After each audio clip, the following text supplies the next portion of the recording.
नमस्कार बच्चों। इस वीडियो लेक्चर में हम लोग डिस्कस करेंगे कुछ केस स्टडी के क्वेश्चंस, और जो केस स्टडी के क्वेश्चंस होने वाले हैं ये क्लास 10th के होंगे और जो कि आपके बोर्ड के एग्जामिनेशंस के लिए बहुत ज़्यादा इंपॉर्टेंट है। ठीक है, और जो चैप्टर है वो हम लोग लाइट चैप्टर यहाँ पर लिए हैं। तो चलिए स्टार्ट करते हैं, फर्स्ट क्वेश्चन को देखते हैं। देखिए, केस स्टडी में आपको एक केस दिया होगा, आपको एक पूरा पैराग्राफ दिया होगा और उससे रिलेटेड कुछ क्वेश्चन पूछे होंगे। तो यहाँ पर देखिए, जैसे एक बच्चा है वो अपना टेस्ट कराने के लिए गया है, ठीक है, डेंटिस्ट के पास। तो डेंटिस्ट से रिलेटेड यहाँ पर कुछ क्वेश्चंस पूछे जाएंगे। अब देखिए, यहाँ पर तीन चीज़ें आपको समझनी है। यहाँ पर ही बॉट 3 मिरर्स। अब 3 मिरर जो डेंटिस्ट है वो लेके आया, M1 M2 और M3 को लेके आया। Out of which M1 was curved inwards. अब जो M1 था वो क्या था, कर्व्ड इनवर्ड्स, मतलब कुछ इस तरीके से वो कर्व था। ठीक है, और M2 के बारे में कहा गया है कि इट वॉज कर्व्ड आउटवर्ड। अब आउटवर्ड कर्व था, इसका मतलब वो कुछ इस तरीके से कर्व्ड है। ठीक है, मतलब बाहर की ओर आप देख सकते हैं कर्विंग है यहाँ पर। ठीक है, इसके बाद जो थर्ड बोला गया है, शोज़ लेटरल इन्वर्जन। तो जो लेटरल इन्वर्जन शो करता है वो कौन सा होता है, प्लेन होता है। तो फिलहाल आपको ये देख के पता चल गया होगा कि जो M1 है वो क्या है, कर्व्ड इनवर्ड है, तो ये कॉनकेव है। ठीक है, और जो कर्व्ड आउटवर्ड है मतलब M2 क्या है, कॉन्वेक्स है।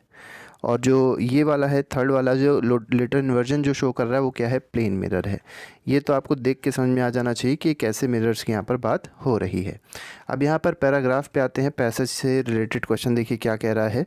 Based on the above diagram what kind of mirror would Tanmay need to make the dentist mirror. अब आपको बताना है तन्मय अगर डेंटिस्ट मिरर बनाना चाहता है तो वो कौन सा मिरर ले। ठीक है, तो पहला दिया है प्लेन मिरर, गलत है। Concave mirror is the correct answer. Concave mirror होना चाहिए, क्योंकि कॉनकेव मिरर में आपको पता होगा जब ऑब्जेक्ट पोल और फोकस के बीच में होता है तो इमेज कैसी बनती है, मैग्नीफाइड बनती है और साथ ही साथ इरेक्ट बनती है। मैग्नीफाइड के साथ कैसी इमेज बनती है, इरेक्ट बनती है। और अगर कॉन्वेक्स ये लेता है तो कॉन्वेक्स में तो कभी बड़ी इमेज बनती ही नहीं है। और डेंटिस्ट चाहता क्या है, डेंटिस्ट चाहता है कि जो भी छोटे छोटे से ये कह सकते हैं कैविटीज़ हैं वो बड़ी दिखाई पड़े। तो बड़ी कब दिखाई पड़ेगी, जब वो कैसा मिरर यूज़ करेगा, कॉनकेव मिरर यूज़ करेगा। तो यहाँ पर बी ऑप्शन सही हो जाएगा। नेक्स्ट पे आते हैं, क्वेश्चन नंबर 2 देखेंगे। क्वेश्चन नंबर 2 क्या कह रहा है।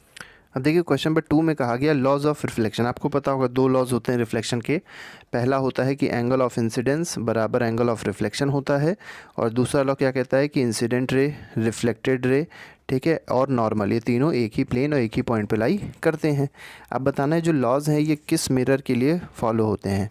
तो M1 मतलब सिर्फ कॉनकेव के लिए, सिर्फ कॉन्वेक्स के लिए, या सिर्फ प्लेन के लिए, या तीनों के लिए। तो यहाँ पर आंसर हो जाएगा option number D, that is all of the above. तो सभी के लिए ये लागू होते हैं, मतलब कॉनकेव के लिए भी ये एप्लीकेबल हैं, ठीक है, कॉन्वेक्स के लिए भी होते हैं, और साथ ही साथ प्लेन मिरर के लिए भी एप्लीकेबल होते हैं ये laws of reflection.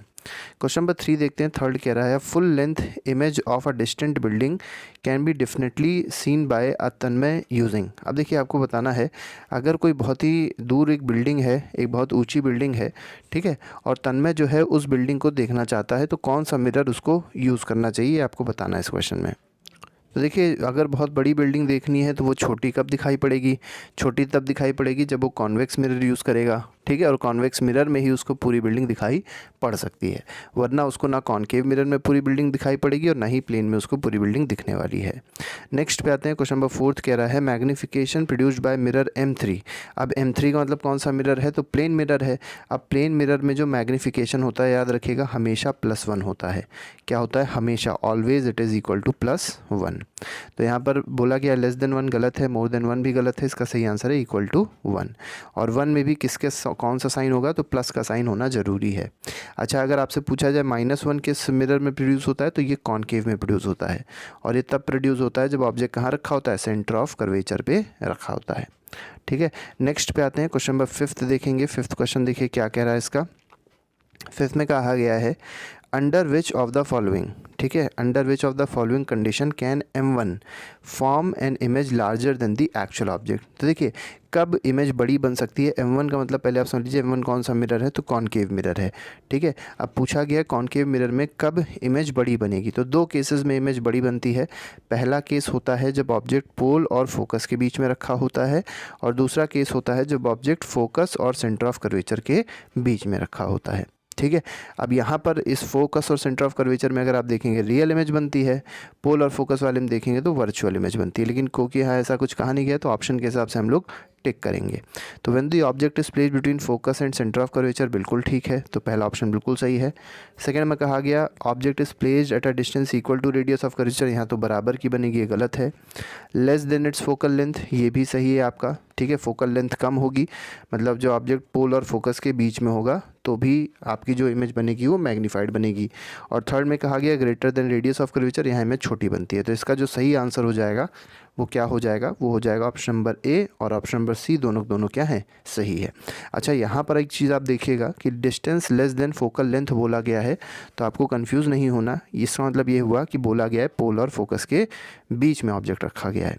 Next case study देख, तो सेकंड केस स्टडी पे आते हैं। यहाँ पर देखिए एक रवि इंसान है, उसके बारे में बताया गया है। ये आपको दिखाई पड़ रहा होगा, ये साइड मिरर है जो अक्सर लगा रहता है गाड़ियों में, टू व्हीलर्स में लगा रहता है।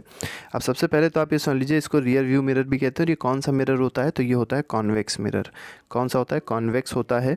अब देखिए यहाँ पर नीचे जो बात कही गई ये इंपॉर्टेंट है, इसमें कहा गया he bought 2 mirrors M1 and M2। तो रवि जो है 2 मिरर लाया, M1 और M2 लाया। M1 जो है कर्व्ड इनवर्ड, M1 कैसा है, कर्व्ड इनवर्ड, मतलब कुछ इस तरीके का है, ठीक है। तो ये हो जाएगा कॉनकेव। तो आप ये समझ गए होंगे, अभी हमने पहले भी आपको एक्सप्लेन किया था कि M1 यहाँ पर क्या हो जाएगा, कॉनकेव हो जाएगा। और M2 कहा गया है कर्व्ड आउटवर्ड, इसका मतलब क्या है, ये कॉन्वेक्स है, ठीक है। ये दो बातें तो बहुत छोटी छोटी हैं जो आपको समझ में आनी चाहिए। अब इससे रिलेटेड क्वेश्चन पे आते हैं। क्वेश्चन नंबर 1 देखिए क्या कह रहा है, based on the given situation which mirror should Ravi need to fix as his rear view mirror and Y.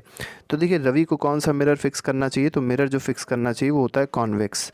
और कॉन्वेक्स आप नहीं लिखेंगे क्योंकि यहाँ पर M1 और M2 दिया गया है, तो M2 मिरर उसको फिक्स करना चाहिए। क्यों M2 मिरर फिक्स करना चाहिए, क्योंकि कॉन्वेक्स में अगर आप देखेंगे फील्ड ऑफ व्यू, याद रखिएगा इस टर्म को, कि फील्ड ऑफ व्यू जो होता है कॉन्वेक्स का, ये क्या होता है, ज़्यादा होता है। मतलब छोटे से स्पेस में, मतलब छोटे से मिरर में आप बहुत ज़्यादा एरिया को आप देख सकते हैं, तो इसको कहते हैं field of view is very large, ठीक है। तो ये हो जाएगा, इसीलिए इसको कौन सा यूज़ में करना चाहिए, मिरर, कॉन्वेक्स मिरर यूज़ करना चाहिए। क्वेश्चन नंबर 2 पे आते हैं। सेकंड क्वेश्चन कह रहा है रवि डिड सम प्रीलिमिनरी मतलब प्रीलिम्स एक्सपेरिमेंट उसने कुछ किए, एंड विद मिरर M1, और M1 के साथ उसने एक्सपेरिमेंट किए, मतलब कॉनकेव के साथ एक्सपेरिमेंट किए, ठीक है।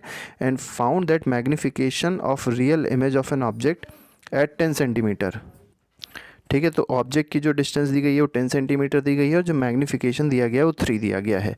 और इमेज कैसी बन रही है, रियल इमेज बन रही है। अब रियल में आपको पता होगा कि मैग्निफिकेशन कभी भी प्लस में नहीं होता, किस में होता है, माइनस में, तो ये -3 मैग्निफिकेशन आएगा। और मिरर में अगर आप देखेंगे तो मैग्निफिकेशन का फॉर्मूला क्या होता है, -V/U होता है। तो -V/U की वैल्यू क्या दी गई है, -3 दी गई है, तो आप यहाँ पुट कर लीजिए। तो -V/U हो जाएगा -3 के बराबर, ये माइनस ये माइनस कट जाएगा, तो V क्या आ जाएगा, V आ जाएगा 3 टाइम्स ऑफ U। और U कितना था, U था -10, क्योंकि कभी U निगेटिव पॉजिटिव नहीं हो सकता, माइनस ही होगा। तो V की वैल्यू क्या आ जाएगी, V आ जाएगी -3 × 10, मतलब कितना हो जाएगा, मतलब -30 या 30 सेंटीमीटर, ठीक है। तो -30 सेंटीमीटर इसका आंसर हो जाएगा। तो सेकंड क्वेश्चन का जो आंसर है वो है -30 सेंटीमीटर। नेक्स्ट पे आते हैं। क्वेश्चन नंबर 3 क्या कह रहा है, what is the formula for magnification obtained with a mirror. तो मैग्निफिकेशन का जो फॉर्मूला होता है, 2 फॉर्मूले होते हैं, height of image upon height of object होता है, और साथ ही साथ दूसरा फॉर्मूला याद रखिएगा -V/U होता है, ठीक है। अच्छा, अगर यही लेंस होता तो लेंस के केस में ये वाला फॉर्मूला तो सेम रहता, height of image upon height of object वाला, लेकिन जो दूसरा फॉर्मूला है -V/U, ये क्या हो जाता है, ये आता +V/U हो जाता। नेक्स्ट पे आते हैं। क्वेश्चन नंबर 4 देखते हैं। 4 में क्या कहा गया, an object is placed at a centre of curvature, ठीक है। सेंटर ऑफ कर्वेचर पे ऑब्जेक्ट रखा गया है, सेंटर ऑफ कर्वेचर आपको पता होगा, और मिरर जो लिया गया है वो कॉनकेव लिया गया है, ठीक है। तो ये अगर पोल है, इधर फोकस है और इधर सेंटर ऑफ कर्वेचर है, तो ऑब्जेक्ट को सेंटर ऑफ कर्वेचर पे रखा गया। तो आपको पता है जो इमेज बनेगी वो भी कहाँ बनेगी, सेंटर ऑफ कर्वेचर पे ही बनेगी।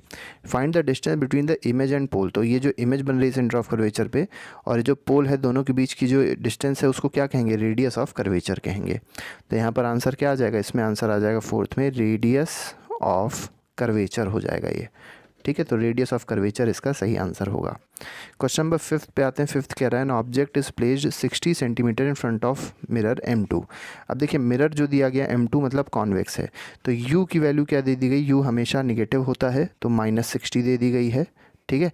इसके बाद कहा गया the image form by mirror is located 30 centimetre behind the mirror.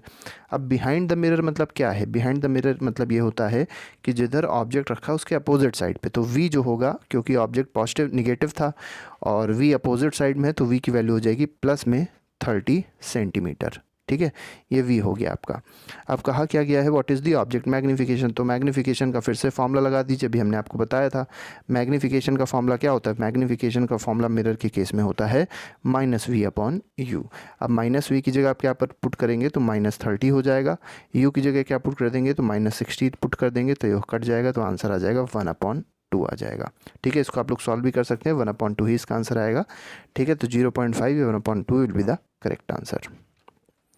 तो ये हमारे कुछ क्वेश्चंस थे जो भी हम लोग ने डिस्कस किए। इसके अलावा और भी बहुत सारे क्वेश्चंस आने वाले हैं और आ भी चुके हैं, उसको आप लोग प्लेलिस्ट में जाके देख सकते हैं। तो अभी के लिए फिलहाल नहीं, thank you very much, goodbye, जय हिंद।